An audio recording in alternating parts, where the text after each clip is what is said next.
Hi everyone, it's lovely to see you. I'm Lorna and we are reading The Mystery of Smugglers' Wreck by Helen Moss, and this is Chapter 3. The Jaws of Death. Emily knew she had to act fast. She grabbed hold of Kelly's legs and tugged. Kelly kicked out, almost catching Emily in the face with her fin, but her bottom didn't budge. Emily pulled again, even harder. It was no good. Kelly man was stuck fast in the gap. Emily swung round and shone her torch through the cloudy water. Joe and Scott were dark shapes in the distance, heads down as they worked like a pair of big fish feeding on the seabed. She tugged at the elastic strap of her tank banger. The plastic ball snapped against the metal air cylinder with a boom. Joe looked up, but he was so far away there was no time to wait for his help. Emily's heart began to pound, her lungs to squeeze, her brain to spin. "Remember your emergency drills," she yelled at herself. "What's the first rule?" "Stop, breathe, think." She stopped, she breathed, she thought. She couldn't pull Kelly out from this side, so she was going to have to go inside to reach her. It would mean breaking Joe's rule, but this was an emergency. Kelly was her dive buddy after all. She spotted a small hole near the stern and swam towards it. Grasping the crumbling wooden edges, she eased through to the dark interior. The water was colder here, out of reach of the sun's filtered rays. Strange creaks and clangs echoed all around. Shining her torch beam into the blackness, Emily felt her way along as fast as she could. If Kelly's air supply wasn't working, every second was crucial. She glimpsed movement above her head and looked up. A pair of glassy eyes stared back at her. For a moment, Emily thought she'd found Kelly, but an enormous conger eel slid out from its hidey hole and glided under her with a pulse of its muscular tail. Emily shuddered and fought back an urge to turn round and flee the wreck. Unseen creatures brushed against her bare hands. She imagined jellyfish tentacles and catfish whiskers and the bony fingers of long-dead smugglers. Suddenly, she thought she heard a banging noise over the heartbeat in her ears, but the water distorted the sound so she couldn't tell where it came from. She searched with her torch beam and finally made out Kelly's face up ahead, her terrified eyes bulging behind her mask. The video camera was hanging from the strap around Kelly's neck. The lights had gone out and her regulator was dangling from its pipe beneath her chin. Emily kicked hard and propelled herself forward. Kelly had seen the torchlight and was now jerking her head in distress.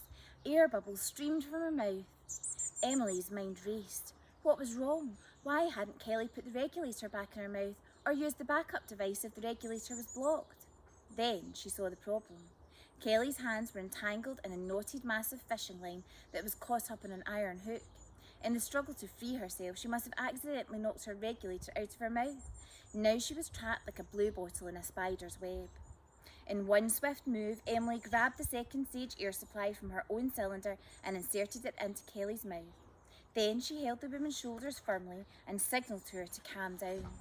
Gradually, Kelly stopped spluttering and gulping for air and began to breathe steadily.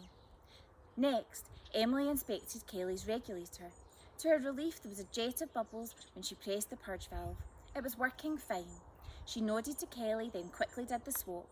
Once Kelly was breathing from her own air supply again, Emily turned her attention to the fishing line, which was wound so tightly it was sectioning Kelly's fingers into fat little sausages. Emily pulled her knife from the quick-release sheath strapped to her leg and slid its tip carefully under the fishing line. Cutting away the bonds without nicking Kelly's skin was a painstaking task, like trying to unpick a piece of delicate lace. But at last Kelly was free. She shook her hands, which were still crisscrossed with red lines, smiled, then gave Emily an OK sign. Emily grasped Kelly's shoulders and pushed. With much wriggling and writhing, Kelly was able to work her hips loose, and all at once she shot backwards in a great jet of water and bubbles. The whole wreck trembled, as if rocked by a distant earthquake. Emily was following Kelly out of the gap when she felt something hard fall against her legs. She twisted round to look. A section of the deck had collapsed, trapping her by the feet. Only a few metres away, Scott was totally unaware of Emily's solo rescue mission. He was having a less eventful time, sticking little orange plastic pegs in the sand at regular intervals. He admired Joe's logic. It was important to set up a systematic search for Pendragon's skeleton, which Joe believed lay buried beneath the sand and seaweed. But this was bordering on the obsessive. If they kept this up, they'd have the ocean pegged out all the way to Land's End. A crab scuttled out from under a rock and looked up at him. Scott was sure it rolled its eyes. Finally, Joe looked up. He checked the dive computer he wore like an oversized watch on his wrist. He tapped it, then pointed towards the wreck and then upwards. Scott understood. They joined Kelly and Emily for a look at the wreck, and then it was time to surface. But as they approached the mermaid, Scott realised there was no sign of the other two. Joe turned back to Scott and signalled that they should look around for them. As Scott swam back to search near the mast, he was almost bowled into a backflip by something bursting out from the deck.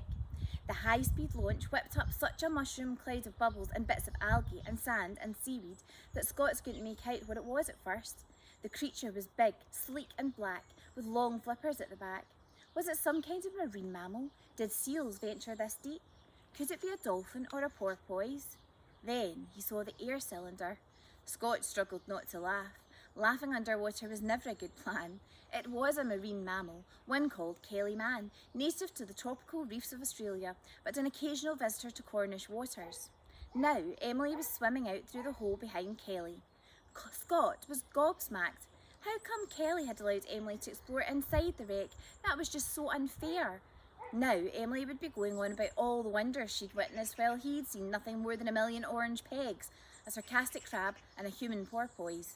Scott hovered, waiting for Emily to return to the guide rope with him, but for some reason she stopped halfway out of the hole.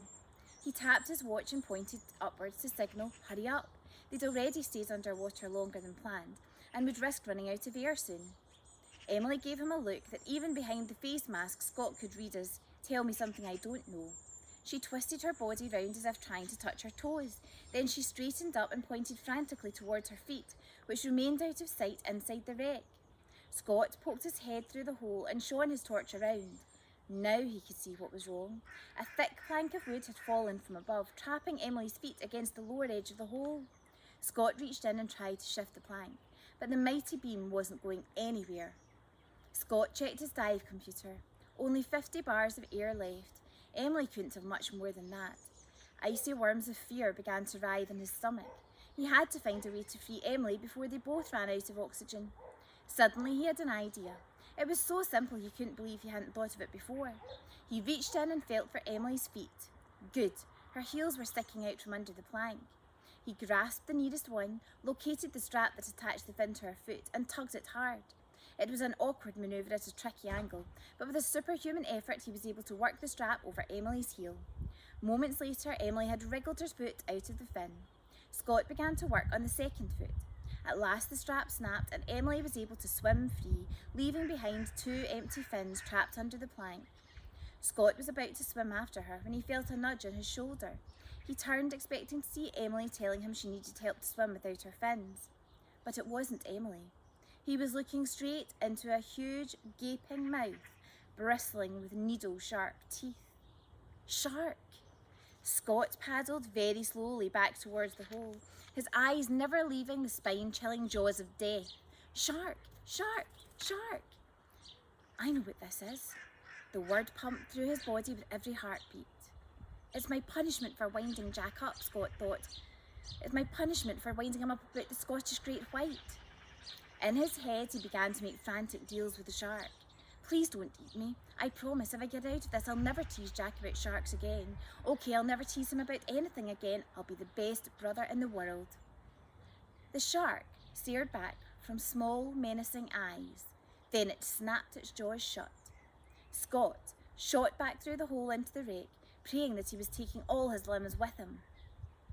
Then he felt something close around his leg. Join me for Chapter 4.